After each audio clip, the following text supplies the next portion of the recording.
Bismillahirrahmanirrahim. Assalamualaikum warahmatullahi wabarakatuh. Perkenalkan, saya atas nama Tri Ramadhani dengan NIM 10540111631 dari kelas 4F.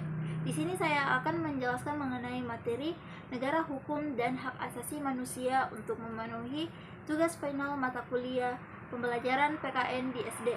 Nah, di sini seperti yang kita ketahui bahwasanya negara Indonesia dikenal sebagai negara hukum. Nah, di Indonesia sendiri, istilah negara hukum ini telah digunakan sejak negara ini memproklamirkan diri sebagai negara yang merdeka.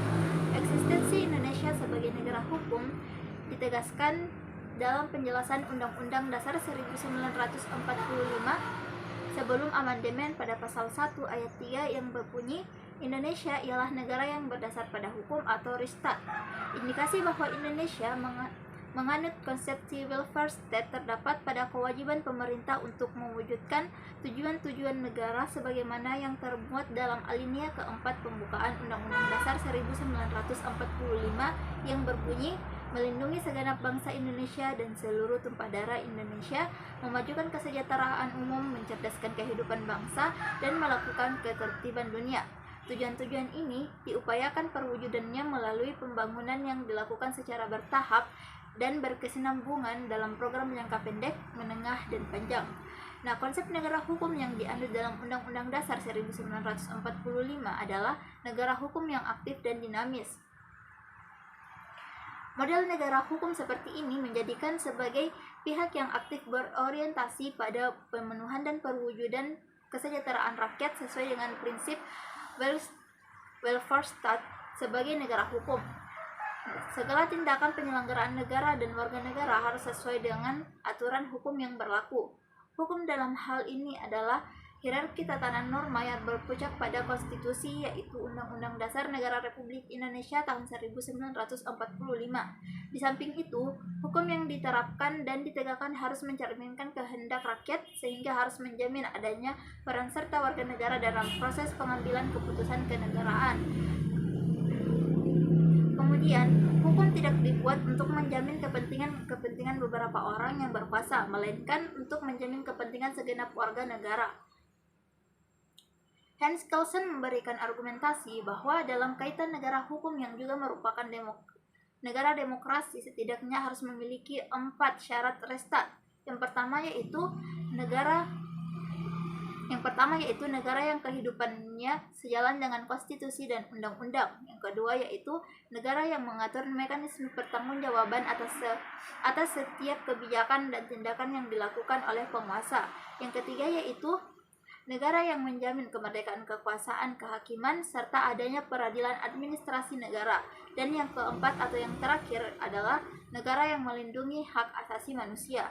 Nah, kemudian di sini saya akan menjelaskan mengenai hak asasi manusia itu sendiri. Konsep negara hukum menduduki ide perlindungan hak asasi manusia sebagai salah satu peran penting. Dengan mempertimbangkan urgensi perlindungan hak asasi manusia tersebut, maka konstitusi harus memuat pengaturan hak asasi manusia agar ada jaminan negara terhadap hak-hak warga negara itu sendiri. Pada Undang-Undang Nomor 39 Tahun 1999 menjelaskan tentang hak asasi manusia pada pasal 1 menyebutkan bahwa hak asasi manusia atau sering disingkat sebagai HAM adalah seperangkat hak yang melekat pada hakikat dan keberadaan manusia sebagai makhluk Tuhan yang Maha Esa dan merupakan anugerahnya yang wajib dihormati, dijunjung tinggi, dan dilindungi oleh negara, hukum, pemerintah, dan setiap orang demi kehormatan serta perlindungan harkat dan martabat manusia.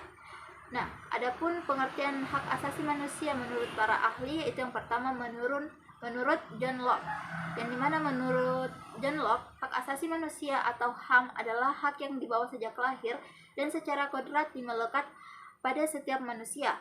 Hak sifatnya tidak dapat diganggu-gugat atau mutlak. Yang kedua yaitu menurut Panjoro Verba Pranoto, yang dimana menjelaskan bahwa hak asasi manusia adalah hak yang bersifat asasi atau dasar. Hak-hak yang dimiliki manusia menurut kodratnya tidak dapat dipisahkan dari hakikatnya sehingga bersifat suci. Nah, beban dari hak asasi manusia yang menjadi pengakuan bahwa semua manusia sebagai makhluk Tuhan memiliki derajat dan martabat yang sama. Dengan pengakuan akan prinsip tersebut, maka setiap manusia memiliki hak dasar yang disebut hak asasi manusia. Pengakuan hak terhadap hak asasi manusia ini memiliki dua landasan, yaitu yang pertama, landasan yang langsung yaitu kodrat manusia, bahwa kodrat manusia adalah sama derajat tanpa membedakan ras, agama, suku, bangsa, bahasa, dan sebagainya. Yang kedua yaitu yang lebih dalam, yakni Tuhan yang menciptakan manusia, bahwa semua manusia adalah makhluk dari pencipta yang sama, yaitu Tuhan yang Maha Esa. Karena itu di hadapan Tuhan manusia adalah sama kecuali nanti pada amalnya. Deklarasi hak-hak asasi manusia bagi negara Indonesia telah ada dari zaman dahulu, namun baru diikrarkan pada pedoman dasar negara ini, yaitu yang berada di dalam pembukaan Undang-Undang Dasar 1945, yang di dalamnya terdapat hak-hak asasi manusia selaku manusia, baik manusia selaku makhluk pribadi maupun sebagai makhluk sosial, yang di dalam kehidupannya itu semua menjadi sesuatu yang inherent serta dipertegas dalam Pancasila dari sila pertama hingga sila kelima. Jika dilihat dari terbentuknya Deklarasi Hak Asasi Manusia Bangsa Indonesia lebih dahulu terbentuk daripada Hak Asasi Manusia PBB yang terbentuk pada tahun 1948. Pernyataan HAM di dalam Pancasila mengandung pemikiran bahwa manusia diciptakan oleh Tuhan Yang Maha Esa dengan menjendang dua aspek, yakni aspek individualitas atau pribadi dan aspek sosialitas atau bermasyarakat. Oleh karena itu, kebebasan setiap orang dibatasi oleh hak orang lain. Ini berarti bahwa setiap orang mengemban kewajiban mengakui dan menghormati hak asasi orang lain. Kewajiban ini juga berlaku bagi setiap organisasi pada tatanan manapun, terutama negara dan pemerintah, khususnya di negara Indonesia. Dengan demikian, negara dan pemerintah bertanggung jawab untuk menghormati, melindungi, membela, dan menjamin hak asasi manusia setiap warga negara dan penduduknya tanpa diskriminasi. Materi undang-undang ini disesuaikan dengan kebutuhan hukum masyarakat dan pembangunan hukum nasional yang berdasar pada Pancasila dan Undang-Undang Dasar 1945.